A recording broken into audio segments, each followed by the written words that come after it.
This paper used for this atlas is a 16th century handmade paper, and paper created in this time period is made from linen rags.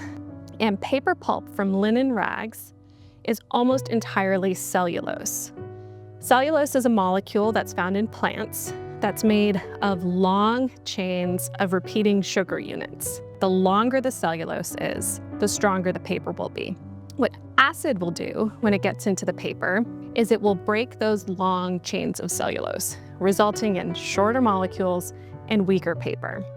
Acids aren't always present in the paper at manufacture. They may be from impurities, but they often build up in the paper over time from pollutants and from contact with acidic materials. What I was able to do in the first bath was remove all of that soluble acid. What I'll be doing today is neutralizing any acids that remain bound to the cellulose molecule. I'll be using calcium bicarbonate, which is calcium carbonate that's been dissolved in carbonated water. That calcium carbonate, which is a very purified chalk, will neutralize the acid in the paper, and it will also deposit what's called an alkaline reserve. And so that's a little bit of calcium that's left behind in the paper that can serve as a buffer for if new acids are introduced into the paper over time.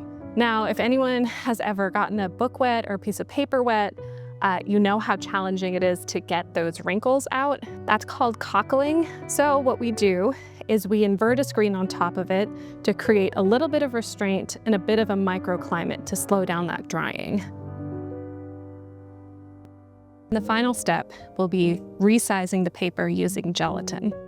When I say resizing paper, I don't mean the dimensions of the sheet of paper.